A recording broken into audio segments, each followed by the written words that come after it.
ধর্ম নিয়ে ধোঁকাবাজি, কোরআন নিয়ে ভণ্ডামি, কি বাজে ব্যাপার, তাই না?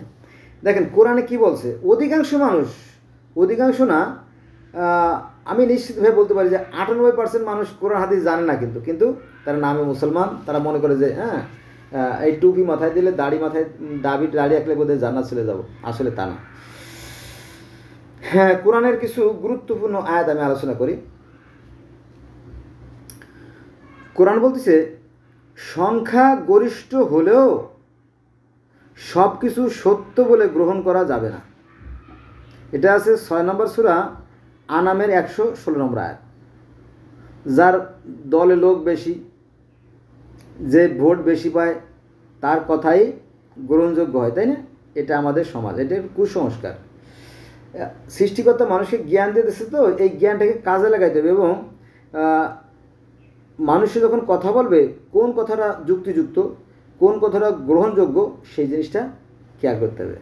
সূরা আনাম অর্থাৎ 6 নম্বর সূরার 116 নম্বর আয়াতটা পড়ে দেখেন।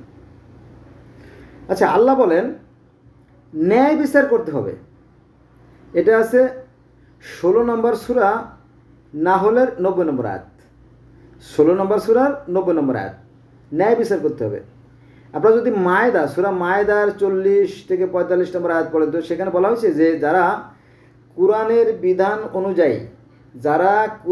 বিধান অনুযায়ী বিচার ফয়সালা করে না, তারাই কাফের, তারাই মুশরিক, তারাই জালেম, তারাই অত্যাচারী। এখন আমি বলবো যে গত মাসে এই যে মাস, প্রচলিত মাস আছে, এই মাস এখনো শেষ হয়ে যায় নাই, আরবি মাস। তো সৌদি আরবে 230 জন লোকের কল্লা কাটা হয়েছে। কয়জন? 230 জন। আপনারা পত্রপত্রিকা দেখে নিন অথবা মিডিয়ায় খোঁজ নিলে পেয়ে যাবেন যে গত এক মাসে সৌদি আরবে 230 জন লোকের কল্লা কাটা হয়েছে। কিন্তু আমাদের বাংলাদেশে একজন লোকের কল্লা কাটা হয়েছে কিনা আমি জানি না। যেহেতু বাংলাদেশ আর দুর্নীতিগ্রস্ত জাতি, আমার মনে হয় যে প্রতিদিন অন্তত 100-200 লোকের কল্লা কাটা উচিত এই বাংলাদেশে, ঠিক আছে? কিন্তু হচ্ছে না। তার মানে কি, এদেশে কোরআনের কোনো আইন চালু নাই, বিচার নাই। আমরা যে কোরআন পড়ি বা এটা মূলত জান্নাতে যাওয়ার জন্য, সেই 72টা হুর পাওয়ার লোভে, আর কিছু না। কিন্তু এতে কোনো কাজ হবে না, কোনো কাজ হবে না, কারণ প্র্যাকটিক্যালি আমরা মুসলমান না। যদি প্র্যাকটিক্যাল মুসলমান হন, তাহলে আপনার কাজকর্ম, চলাফেরা, উঠা বসার মাধ্যমে প্রমাণিত হবে যে আপনি কি সৎ এবং ধার্মিক। মনে করেন যে 1971 সাল থেকে আজকে, এই যে আজকে হলো কত, আজকে সম্ভবত 7 তারিখ, 7/8/2025 সাল, বৃহস্পতিবার।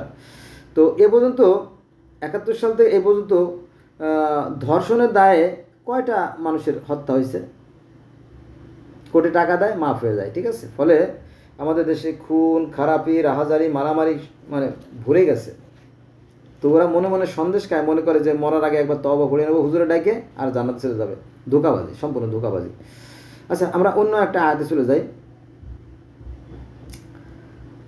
এটা হচ্ছে আপনার 5 নম্বর সূরা, কোরআন শরীফের 5 নম্বর সূরা মায়েদার 33 এবং 38 নম্বর আয়াত। এখানে বলা আছে যে অপরাধীকে দৃষ্টান্তমূলক শাস্তি দিতে হবে। অপরাধীকে দৃষ্টান্তমূলক শাস্তি দিতে হবে, এটা হচ্ছে কোরআনের নির্দেশ। মনে করেন যে একটা লোক অপরাধ করলো, মনে করেন এটা হচ্ছে এক্সাম্পল, উদাহরণ আর কি। মনে করেন যে একটা লোক একটা অপরাধ করলো, তো যতটা সম্ভব ওই দোষটাকে ঢেকে ফেলতে হবে যাতে অন্য মানুষের না জানে, ঠিক আছে? আর যদি জানাজানি হয়ে যায় তাহলে তার বিচার করতে হবে। এখন কথা হচ্ছে যে এই যে সদরঘাটে যখন বিশ্বজিৎকে হত্যা করা হলো, তখন তো সারা বাংলার মিডিয়া তখন সেখানে ছিল, তাই না, প্রকাশ্যে, অথচ সেটার কোনো বিচার হলো না। তারপরে ঢাকা মেডিকেলের আবরারকে হত্যা করা হলো, তাই না? এটা মার্কা মারা, সারা বাংলার মানুষ জানে, কিন্তু সেটার কোনো বিচার করা হলো না। তারপরে এই যে নারায়ণগঞ্জে 7টা হত্যা করা হলো, তাই না? নূর ইসলাম নাকি জানি হত্যা করলো, শামীম উসমানের লোক, সেটা কোনো বিচার করা হলো না, ঠিক আছে? তো এই সমস্ত আত্মা যেহেতু সৃষ্টিকর্তার কাছে নালিশ করে, তাই না? তখন সৃষ্টিকর্তা যেহেতু অদৃশ্য, আর তিনি অদৃশ্যভাবে বিচার করে থাকেন, দেখেন এই বিচার কিন্তু আমরা ফলভোগ করতেছি। এই অতৃপ্ত আত্মাগুলো হয়তো আল্লাহর কাছে যে নালিশ করেছে, হে আল্লাহ, বাংলাদেশে বিচার ব্যবস্থা ভালো না, মানুষের পরে অত্যাচার করা হয়, আপনি এদেরকে শাস্তি দেন। হয়তো সেই আত্মার, হয়তো আবরারের আত্মা অথবা সেই বিশ্বজিতের আত্মা আল্লাহর কাছে যে নালিশ করছে, আর আল্লাহ পাক ফেরেশতা পাঠাই দিয়েছে। ফলে গত 5/8/2024 সাল না, 5/8/2025 সালে হাসিনাকে এদেশ থেকে পালা যেতে বাধ্য করা হয়েছে। ঠিক আছে, এইটা আর কি। তো বন্ধুরা, পাপ কাউকে ক্ষমা করে না, মনে রাখবেন। যদি সে বিন্দু পরিমাণও করে, এটা কোরআনের কথা, যদি কেউ যারা পরিমাণ ভালো কাজ করে তার প্রতিদিন তাকে দেওয়া হবে, আর যারা পরিমাণ মন্দ কাজ করে তার প্রতিদিন তাকে দেওয়া হবে। এটা কোরআনের বিধান। হয়তো সরাসরিও দিতে পারে।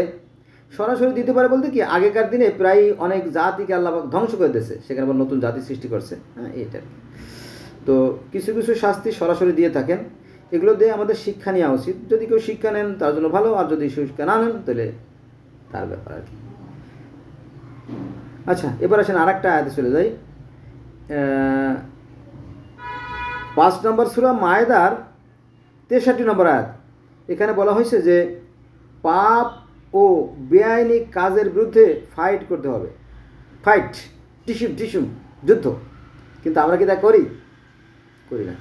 এখানে ফাইট বলতে ওই বাঁশের লাঠি আর তলোয়ার পিস্তল বন্দুক নিয়ে ফাইটের কথা বলা হয়েছে না। মানে এখানে বলা হয়েছে মানে কি, একেবারে মানে কঠিন সংগ্রাম করতে হবে, অন্যায়ের বিরুদ্ধে কঠিন সংগ্রাম করতে হবে, সে কথা বলা হয়েছে আর কি। তো বন্ধুরা, এই বন্ধু রইল আজকে, তাই না? সবাই ভালো থাকবেন। আল্লাহ হাফেজ।